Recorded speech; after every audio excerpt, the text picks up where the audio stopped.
Hey, Squid Game fans! Welcome back to GoGo-Gumiho. If you're like me, you've probably binge-watched Squid Game Season 2 and replayed every scene, hunting for clues about what's next, especially when the season ended in such a cliffhanger. Well, today, I've got you covered. I've been spending hours and days looking into all the hidden details and mind-blowing fan theories that I can find. In this video, I shall share with you those hidden details that will make you appreciate the show even more, and fan theories that I personally think are plausible, including one about Player 149 that might just change how you see the entire series. Let the game begin. Recruitment card numbers and hidden meaning. The recruitment cards that we saw the recruiter has been passing out featured the number 456034. We knew that Gi-hun is the player 456, while 034 could signify the 34th Squid Game he played in Season 1. This subtle tie connects the games across seasons and adds another layer of intrigue. The recruiter's dummy bullet trick. Here's a clever detail. In the Loan Sharks scene where the recruiter played by actor Gong-yu forced them to face each other in the scissor-paper-stone -1 game, he was actually using dummy bullets in the earlier rounds to prolong the game to extend the suffering of the Loan Sharks. Only in the final round did he insert the real bullet. This small touch shows how calculated and manipulative the organizers of Squid Game are.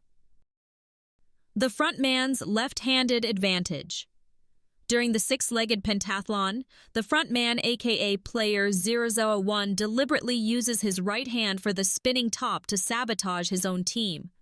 Since Season 1, we already knew that the frontman played by actor Byung-hun's dominant hand is his left because we have only seen him shooting and smoking with his left hand. This sneaky detail hints at his hidden intentions for joining the games. Did you also realize that his team was the last group to play, thus allowing him to survive in the event his team failed the challenge as no other players will be around to witness? Thanos' cryptic line about his father. During the red light green light game, Thanos mentions that his erratic father always claimed he had a tracker in his head, hinting that his father very possibly is a survivor of an earlier Squid Game. Will Season 3 develop further into this Easter egg, or did the director include this just to explain why we saw Gi-hun removing a tracker in Episode 1? Since we are talking about Thanos, did you see him dancing in the Mingle game? In case you are not aware, Thanos is played by T.O.P., a member of Big Bang K-pop boy group. One of their popular songs, Bang Bang Bang, the dance moves he did are the dance choreography for Bang Bang Bang. Player 120's real-life inspiration, Player 120, also known as Jo Hyun-ju, might well be based on Byung-hun, a real-life first-known transgender South Korean soldier who faced immense adversity and controversy, whom eventually was found dead in her home.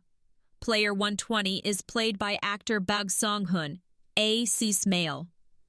Sung-hoon did a terrific job portraying this character, exploring themes of military survival, moral dilemmas, and societal expectations, a reflection of Squid Game's deeper social commentary. The show director actually mentioned in one of his interviews that he was not able to cast a transgender actor due to the Korean culture and stigma on LGBTQ+ topic. The frontman's hidden motive, disproving Gi-hun's philosophy.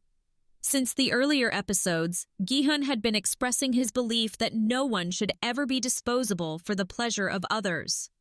The frontman, aka Inho, however, is on the opposite side of the spectrum and is determined to prove Gi-hun wrong by secretly joining the game as player Seo-hwan.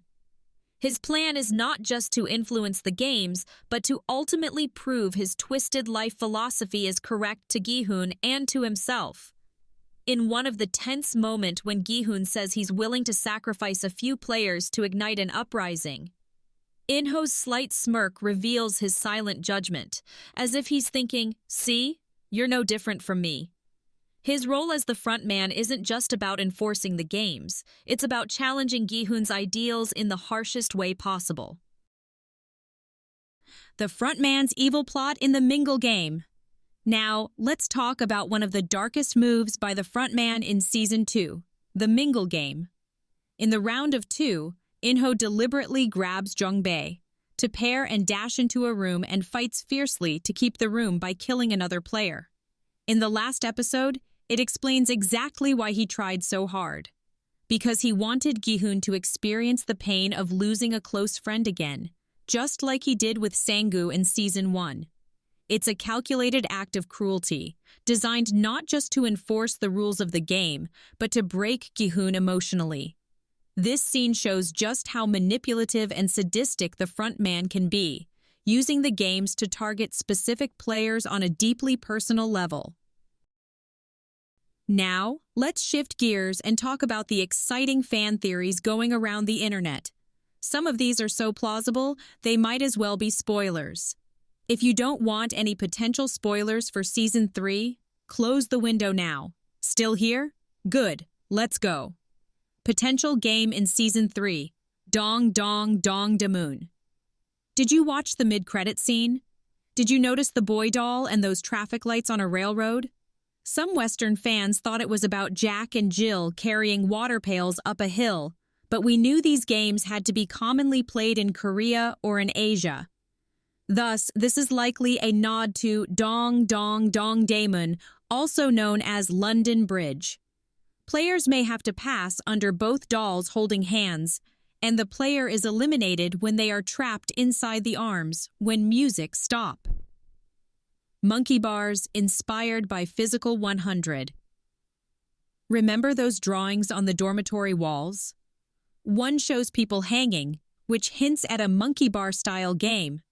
This could be similar to the brutal hanging challenge in Physical 100, but with a deadly twist. Falling here means instant death, not a splash into the water. Human chess game. Another drawing shows something that looked like a checkerboard with black crosses. Fans think this points to a human chess game where players are the pieces. Imagine the horror. If you're captured, you're eliminated, literally. This would fit perfectly with Squid Game's themes of strategy and survival. The frontman is Oil-num's secret son. Here's a wild one. The frontman, Hwang In-ho, might be the estranged son of Oil-num, aka Player 001 in Season 1. The connection? Both are lactose intolerant, a very specific detail that feels too intentional to ignore. Could this explain why In-ho became such a key figure in the games? Player 125 is a disguised VIP. Next, some fans believe Player 125 in Season 2 is actually one of the VIPs from Season 1. Actor David Lee, who played VIP 3, also plays Player 125. Is a VIP undercover to experience the games firsthand? If true, this would be a massive twist. Inho's Redemption Arc, a path to take down the game. In Season 2, we dive deeper into Hwang In-ho's tragic backstory. He joined the Squid Game as a player to win prize money for his wife and baby's medical treatment. Tragically, both his wife and child likely passed away while he was still competing, leaving him broken and without purpose. This devastating loss seems to explain why he embraced the role of the front man, enforcing the games with brutal efficiency. But there's a glimmer of hope for his redemption. Player 222, a pregnant contestant, stirs something inside In-ho. In one key scene, after a round in the Mingle game, In-ho appears to display genuine concern of Player 222, showing a rare moment of kindness. Another powerful moment is during the Thanos fight scene, where In-ho loses control after Thanos mentions taking care of his kid. This outburst reveals how deeply In-ho is haunted by his own failure to save his family. Fans believe these moments hint at a possible redemption arc, where In-ho, inspired by Player 222, might eventually dismantle the games from within.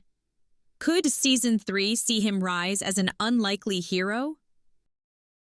Sebyog and No-eul, a poetic connection.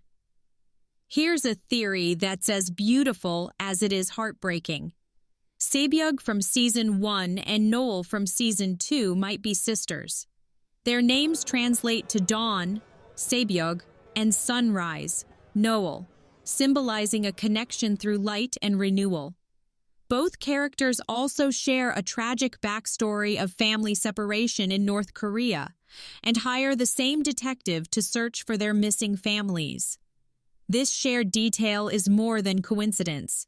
It's a poetic nod to how their stories may be intertwined. If true, this connection could have a powerful emotional payoff in future seasons, linking their struggles across the games. The big one, Player 149's true identity. Finally, the theory that might blow your mind. Player 149, played by actress Gang-seok, could be Eul-num's wife. Here's the evidence. During the Mingle game, the frontman protected her, which seems out of character unless they're connected. The game organizer also allowed her to keep her hairpin, a potential weapon, even though other players are stripped of accessories.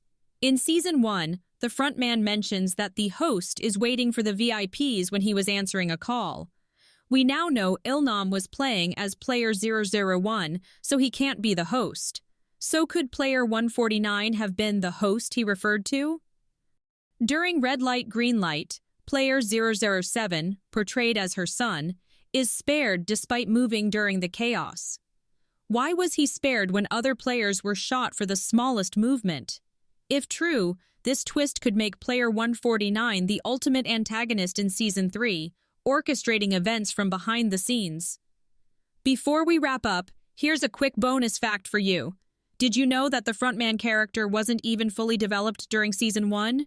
The actor was initially only hired for a cameo because there were no plan yet for a sequel. Isn't it amazing how much his role has evolved since? So, what do you think of these hidden details and theories? Do you have a favorite, or did we miss one you've been obsessing over? Let us know in the comments below. Don't forget to like, subscribe, and hit that notification bell to stay tuned for more K-drama videos. Until next time, stay sharp. And remember, in the game of survival, trust no one.